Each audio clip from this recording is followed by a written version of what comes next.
Now, there's no question that the worlds of politics and business are inseparable these days, and it's having a huge impact on the brands that we manage as marketers. But the real question we're facing now is how do we build authentic, trusted brands at a time when perhaps customer loyalty isn't always there, and we're not really sure what's coming down the road. Hello and welcome to the CMO Show. My name is Mark Jones, and this is a podcast produced by ImpactInstitute in partnership with our friends at Adobe. Now, it's a special episode this time. We're coming to you from the Gold Coast, where we have done an onstage interview, a live podcast recording, if you like, at the iMedia Future of Marketing Summit. And my guests are Josh Faulks, who's the CEO at AANA, and Emma Webster, director at Hawker Britton. We got on stage to deliver a closing fireside chat where we spoke about how our political worlds and our business worlds are all coming together. And in particular, we looked at this idea of what's happening with the customer and how we need to be authentic, not just as marketers, but as whole brands, and how we can build and maintain trust in a sort of stable way over time, because of course the world is changing so incredibly fast. There's a temptation to react against some of these external pressures, but the call really is how do we be consistent over time? It's a really great conversation. Let's get stuck into it. What a ride over the past couple of days. We are going to attempt to connect a few threads. We're going to have a live poll, so get your cameras ready, because we want a bit of interactivity and actually a sense of a bit of a room check. I don't know that we're going to have too much time for Q&A because Josh talks too much. No, don't, just kidding. Hot kettle black. The big premise underneath this concept of resilience in the age of uncertainty is that our politics and our business lives are so deeply interconnected now. And a story that came up in the news just a couple of days ago, Australia Post, you would have seen, stop flying small parcels to the US because of the tariffs. Anyone here out of interest affected by that? So one, two, three, four, five, yeah, so 6. A really great example where very fast-changing geopolitical events are impacting real-world business. So we're going to look at a little bit of that, and then we're going to get down into some other fun stuff around our personal brands as marketers. So to kick things off, I want to hear now this concept of the Polycrisis. It's my new favourite word. Multiple global intersecting events that accelerate over time is changing the way that we feel about our work. And I'm curious, Josh, do you want to kick it off with your sense about how this is changing the world of work? Oh, you got to love that word. It's so melodramatic, the Polycrisis, but it's got a fair bit of foundation in truth, and we're not talking about Trump's truth here. There's climate crisis, there's wars raging, we've got the Trump circus and the Trump tariffs, which are just ridiculous. And then we're talking about a range of cost of living crisis, and that's before we even get to stuff like AI. And all of that is kind of leading to this uncertainty, and uncertainty has a pretty big impact on consumer and business confidence. And we all know in this room that that's pretty bad for business. So for CMOs, at the same time, they're being asked to do a lot more with a lot less. Like there's names like Chief Growth Officer or Chief Customer Officer, and their roles are expanding beyond what you'd consider to be that traditional CMO. Some of them are including corporate affairs and investor relations, but it's also data analytics, and they're supposed to be on top of this AI tidal wave as well. So for them, they're dealing with this really difficult and uncertain environment. They're dealing with being asked to do more, and at the same time, they're under pressure with tight budgets, and a lot of the budgets for our members the marketing budgets are being restricted and being brought down. And they're also dealing with CEOs, leadership teams, CFOs and boards saying, you need to deliver more. You need to do an ROI on every single marketing dollar spent. And that's a challenge for a brand as well. If you're trying to build a brand, how to do that when they're pushing you down the funnel to performance marketing. So I think the good news or the takeout from that is it's for the role of CMOs on leadership, it's improving, it's more important around that role around the leadership table and that board table. And the second part is collectively, I think as a group, we're doing a better job of selling in marketing as that critical driver of profitability and growth, and not just a cost centre or colouring in department. Now, I know that you've got a few members here too of the ANA, and if you don't know, of course, it's this incredible association of advertisers, and they're giving you a lot of this feedback. So this is very much a sort of a real-time conversation. Emma, your take on this? Now, you've got a really interesting past in working in politics. I do, yeah. Well, you know, I was thinking about some of the things that President Trump's come up with, and some of the topics you listed for discussion when we were sort of planning for this panel, and I thought about DEI. Now, just because President Trump doesn't like the term DEI doesn't mean your business doesn't have to do it in order to be successful, right? It makes business sense to do it.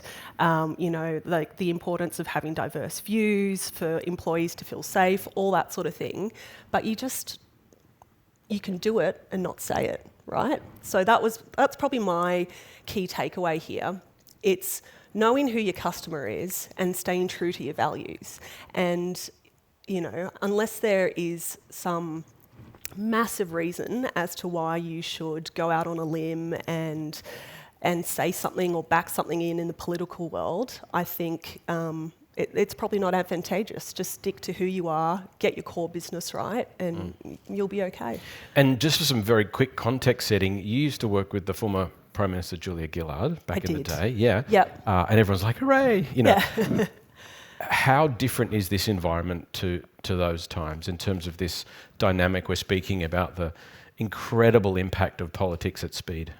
Yeah, well, and you know, you mentioned Gillard and of course Trump, and I like the first thing I always do is compare Australian politics to American politics. Like, only in America could you get a president like Trump, like that sort of flamboyant character. And then you look at our leaders here and they're quite sort of plain, you know, like they're trusted. They're not going to, you know, come up with some fandangle crazy policy idea generally. And you look at like who our longest serving prime ministers have been, like look at John Howard, not exactly, you know, rocking the boat, safe pair of hands. And most likely it'll be the same way with Albo too, I would have thought, you know, a bit boring. That feels cruel, but, you know. Nice guy, yeah. And that's exactly what you want, right? Yeah. And that comes back to mandatory voting, and whereas in the US, all Trump really needs is a sort of energised 25%, and that's how you kind of get someone like Trump there. In terms of how things have shifted, I don't think we've ever seen a president like him before.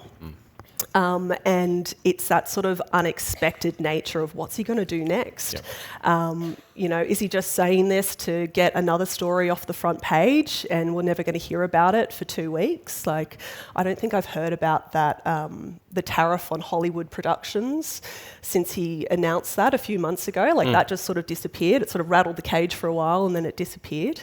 But it comes back to him, I guess, appealing to that base of his. Yep. And when he doesn't keep coming back to that base, when that base sort of feels betrayed rather, examples I can think of are the Epstein files. He's gotten himself into a bit of trouble on that, and that's because he's contradicted a lot of his previous statements around that.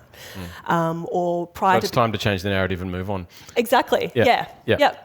So let's then make a nice little segue into polarisation and its impact on business. And as a bit of a heads up, we'll do a poll in just a moment to get your take on this. And when we think about polarisation, Josh, how much of a problem is this for CMOs when we think about the public conversation? Because as marketers and business leaders, we pride ourselves on knowing our customers. There's been a lot of talk about customer experience and related issues and how we can understand their psyche. But it feels like it's getting just a little bit too hard. I find this polarisation thing absolutely staggering. Like in the US, there is no middle ground. It is just nonsensical what's happening in the US. And I agree with what you were saying before, Emma. Australians are like apathetic. They don't really give a shit. They don't really care about them. Sorry, I'm allowed to swear. Like Glad it was you, they don't really give a shit about politics. And so I think we're lucky that it's not as polarised here. Yes. But history is littered with brands that have tried to enter the political fray, and we can talk about The Voice and we can talk about a range of other things, but have tried to enter the political fray and just been slammed and completely cancelled. A really good example of that is the Bud Light example. And I think it was April 23 or something, a marketing manager within the Bud Light team sent a case of beer with the name of, I'll just get the name, Dylan Mulvaney, who was a trans influencer, a case of beer with Dylan's name on it. Dylan got up on his channel and said, thanks to Bud Light. The backlash from conservative America was intense. If you people were being bashed in a bar for holding a Bud Light can. Yep. Kid Rock, and I don't even know Kid Rock that well, to be honest, but he was filming himself shooting up, with a gun, which is America, shooting up Bud Light cans. The interesting part to this is the impact it had on Bud. And I deliberately wrote down these things. So that was April. By May 1, this retail sales were down 26%. 26%. It lost its position as the top-selling beer, which it had held in the US for 20 years. And the third bit is AB InBev, the parent company that owns it. Their revenue fell 10.5% and the operating profit plunged nearly 30%. Now, you tell me a business leader that is willing to sit there and stick to that kind of thing when it's affecting your business that much. There's a lot of big lessons from that, and this is all over the media. I'm not saying anything new but the key bit there was authenticity and knowing your base. Yes. Their base was American blue collar workers. Correct. And they said this isn't us, this has betrayed us. So it really pissed them off. The second bit was they handled it really badly. So instead of saying this was, first of all, get out in front of it, they didn't. But instead of saying this aligns with our values and we're going to stick with it, they kind of pulled back, didn't know what to do, and they were a bit all over the shop. And so then they annoyed the progressives. So they annoyed the progressives and the conservatives. And it was a messy kind of thing. The other bit, closer to home, look at Woolies when they banned the Australian Day stuff. That was interesting. You had Dutton out there having a crack at Woolies. I remember they turned that around pretty quickly, though. That was like 1 or 2 weeks where they were like, oops. They turned that around quickly, yeah. And then something like The Voice is interesting too, and hindsight's a wonderful thing, but you had the incoming chair of Qantas saying business just needs to stick to their knitting and stop going out there and pontificating on social issues, which is really interesting. Yeah. But the car crashes are easy to identify. What is the role of brands to take a stand? And I think they do have an important role to take a stand, but there's a few lessons from it. You must align with your organisation's values. You've got to align, I think the Bud Light example is really good by aligning with your customers' values. You can't just say this is us and putting you on your core customer base. You've got to have your own house in order. You've got to be doing this for some time and not just all of a sudden jumping on a particular cause. And if you're jumping on that cause, you've got to listen hard to that minority that you're trying to represent, whether it's the trans community, whether it's the Indigenous community with a voice or something like that. And you've got to try and take the whole team with you in the organisation if the team doesn't believe in it.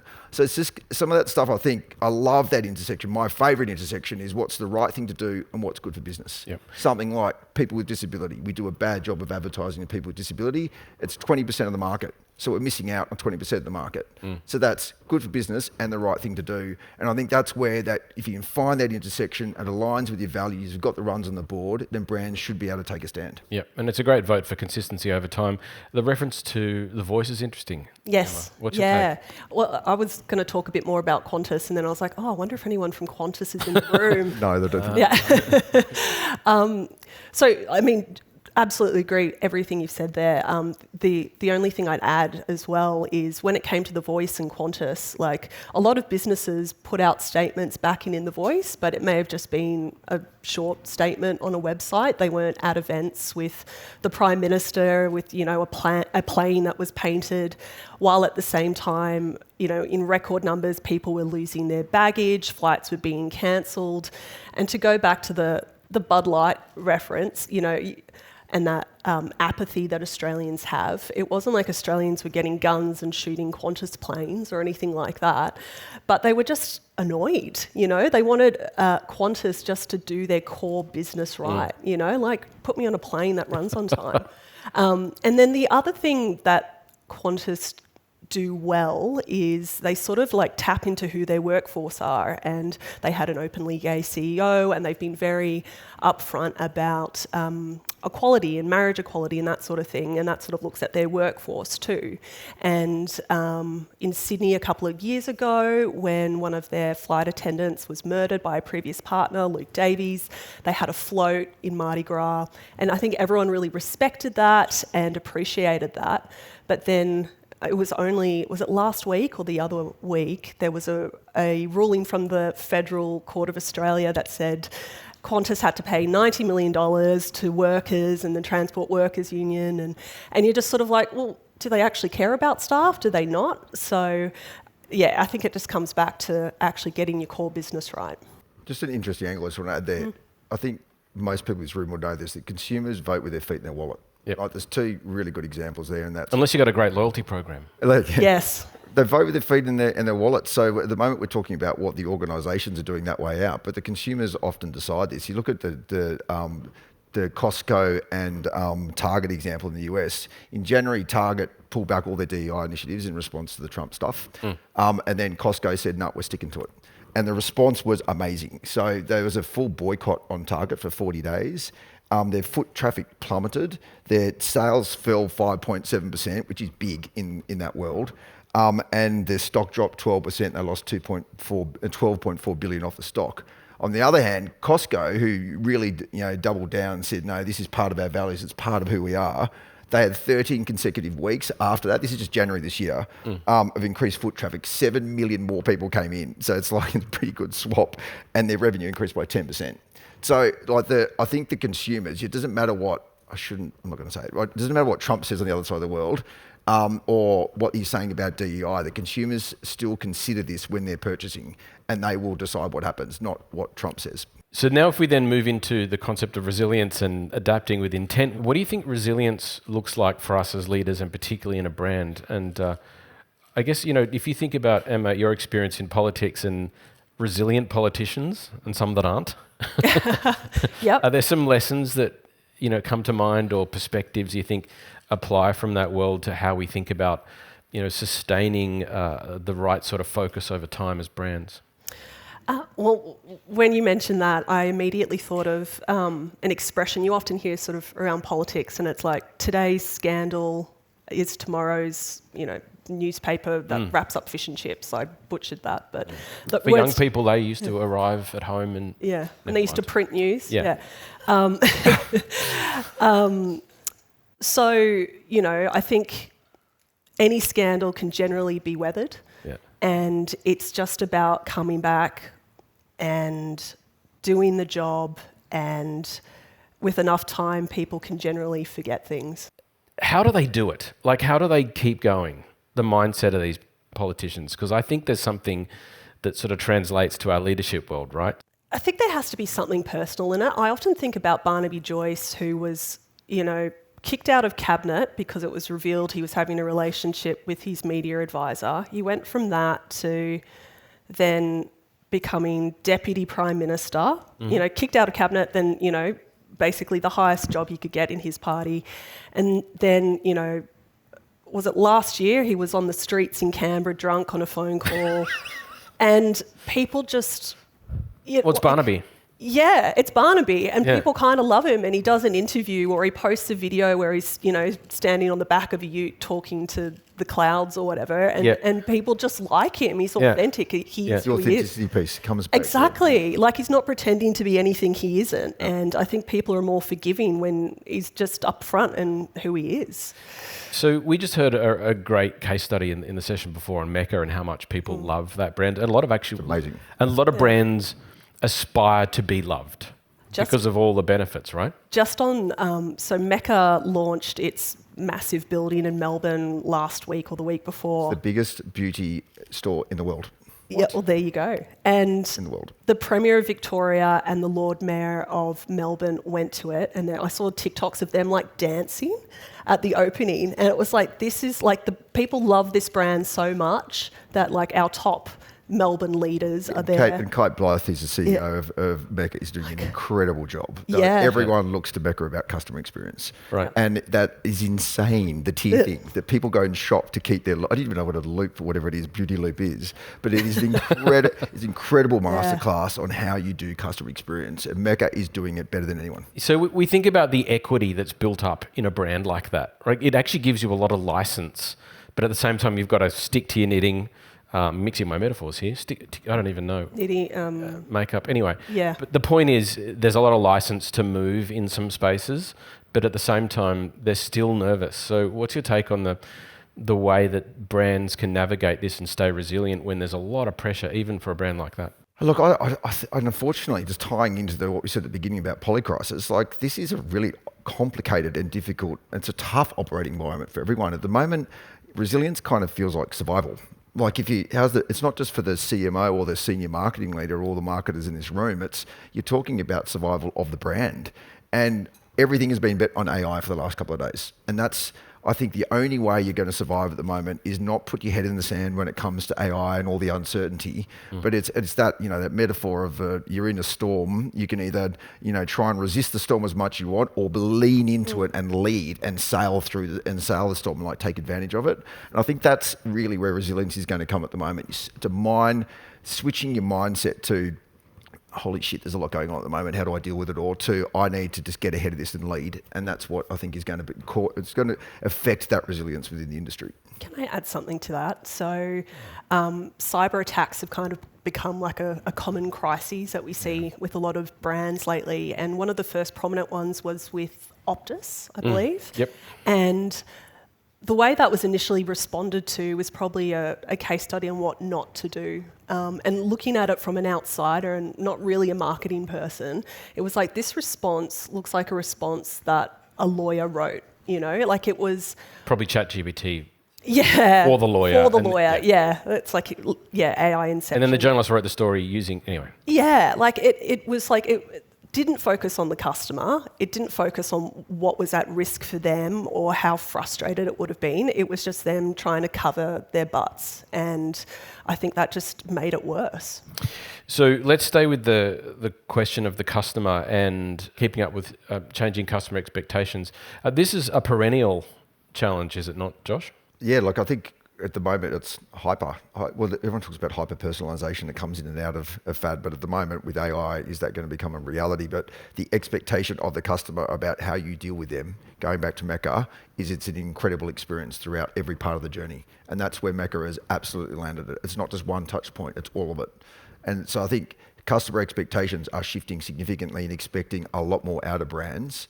How do you respond to that? And I think the AI as a tool will help do that. Yeah.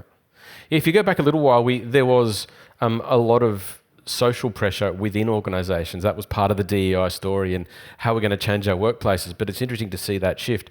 This is also the case in politics, and I've been seeing a lot of clips in the US, Emma, around constituents being really upset with their local representative towing the party line.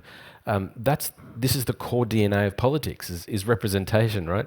And yep. the parallel, of course, here is the customer side of things. What's the lesson that you've observed over time in terms of what makes a difference for a leader that can stay finely attuned to your political base, or on the flip side, the customer base? Yeah, well, I don't think it's just the US. It's here as well. Like, I've been frustrated watching politicians being interviewed where they're asked a question and it's like they're answering a different question entirely that might, include one word that's the same. It's like, did you actually hear the same question? This is so bizarre.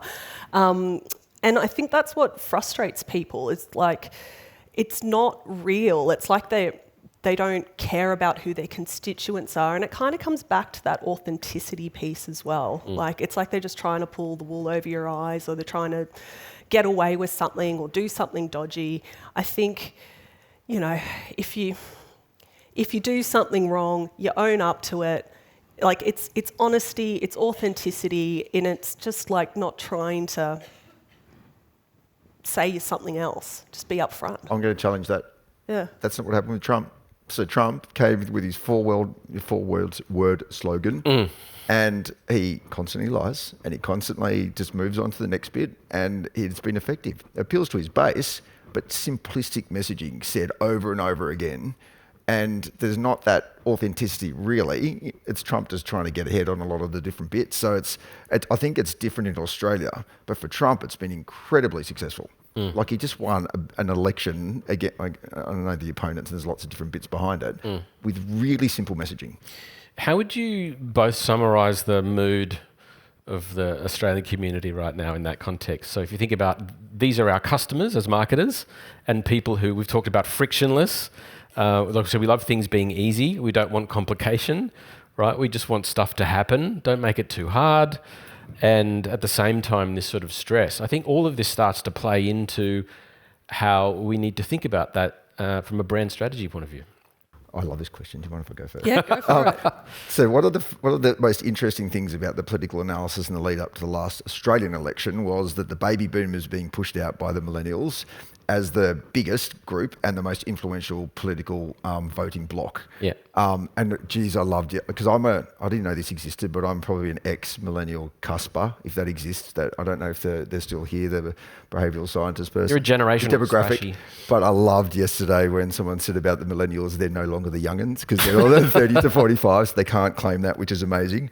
But the millennials are now this big block, and they know in their bones that they're not as well off as the previous generation as their parents. They're struggling to buy houses, and that is leading to a lot of disillusionment, and that's leading to a lot of mistrust or lack of trust in institutions.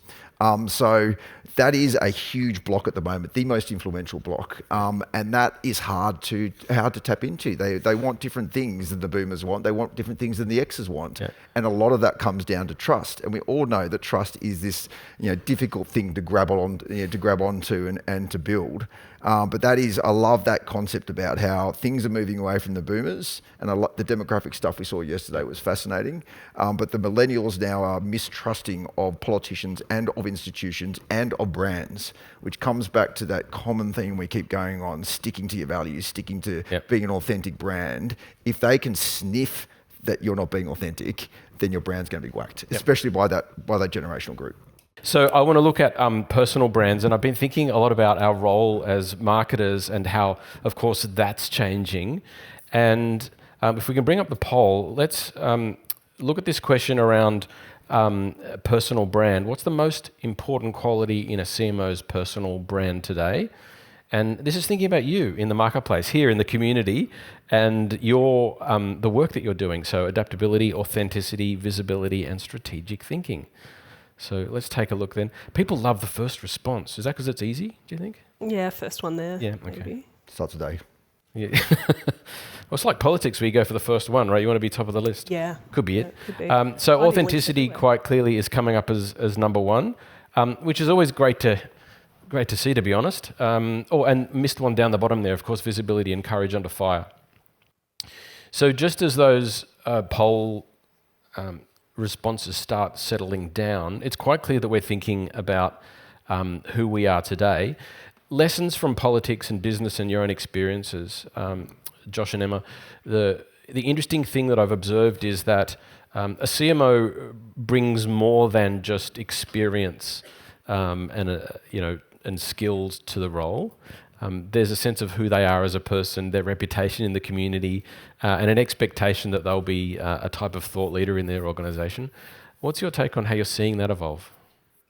Do you want to go first? No, go for it. So, look, I think the role and the presence and the public persona of a CMO hasn't been more important because it's reflective of the brand, and how they show up is reflective of how the brand shows up. And their profile, and it's not just all about profile. I think it's right what people are saying here. Strategic thinking, authenticity, and adaptability are the key parts there. But how they show up actually affects the brand, and how they show up affects what they're getting from their CFOs and their CEOs and their leadership teams. And if they're not speaking that language of CFOs and leadership teams, not in terms of funnels and conversions and likes and impressions and all that kind of marketing jargon, but if you're not speaking the same languages of incremental sales and profit and all those kind of things, then they're not going to be able to demonstrate the value of what marketing is delivering. and at the same time as securing that budget moving forward. But I think that the role of that personal brand for CMOs has never been, I don't think it's an option. I think it's their license to lead. Thoughts on lessons from politics?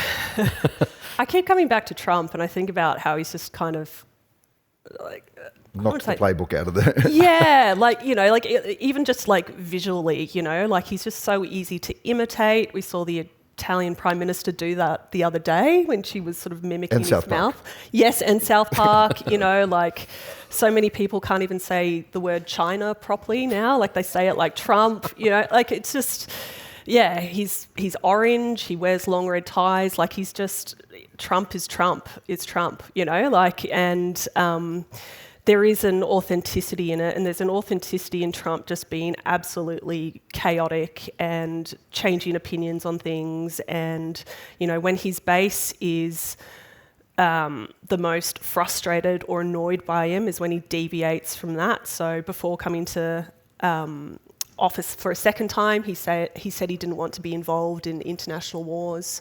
And so much of what we've seen has been international wars and Trump intervening. So, and the MAGA people are now sort of, a bit annoyed by that. Yep. So, yeah. So my take on this is that it's quite destabilising in terms of our expectations of leadership, right? Is stability the thing, or is adaptability what we need to be, like almost like chameleon character? And I think that will be interesting to see as it plays out. Well, I think you had a choice. I don't think we're kind of underplaying. Well, I don't think underplaying because we're talking about it all the time. But AI is going to be the greatest disruptor of all of our time. It's going to be, it's going to be more consequential than the internet, the mobile, and potentially electricity. The technology is just, the pace of change is just incredible. The technology is developing, but the way it's being adopted is intense. Like electricity took decades to become ubiquitous. Mobile and the internet took years and years to go. This is happening in months, but now it's weeks, and we don't know where it's going to go. So it has to be adaptability, the ability to be able to. But again, it's just that: do you sit there and head in the sand?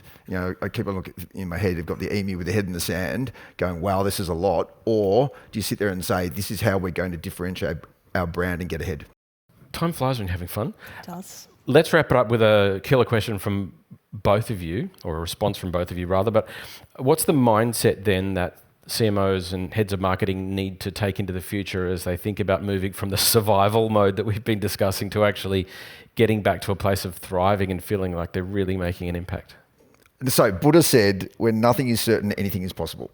And I think at the moment, everyone's going, there is so much going on with the Polycrisis stuff. So I think leaning into that uncertainty and owning it is going to be a really interesting way in the position that most people need to take. So it's not going to, this is the new normal. We're not going back to the old days of the pre-COVID days where everything was a lot quieter and easier and a lot more certain. This is the new normal. It's not going to get better. So we've got to learn to sail in that storm. Yep. Emma, my take on politics, by the way, is that it is quite obviously, by democratic process, a popularity contest. So how you become likable and authentic. Yeah, so, I don't have a Buddha quote, but but I guess, even if we reflect back on the conversation we've had here, it comes back to doing your business well, your core business well, because when you've got that down pat, the rest is just sort of, the icing on the cake. It's being authentic, it's knowing your customers really well, and if you get all of that done, the rest is kind of up to you, and you can adapt and change to the world that I agree comes with forward. what she said. Turns out there's a role for human marketers in the future. That's what we want to hear, isn't it? Definitely. Would you please thank our panel?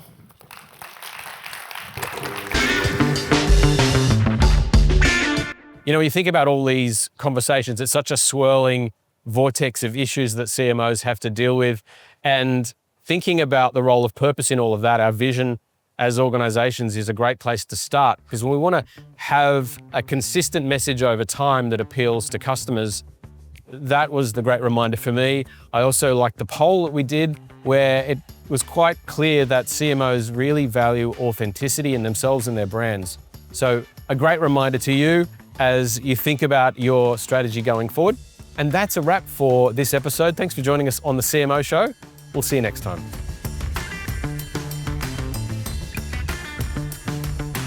The CMO Show is produced by ImpactInstitute in partnership with Adobe.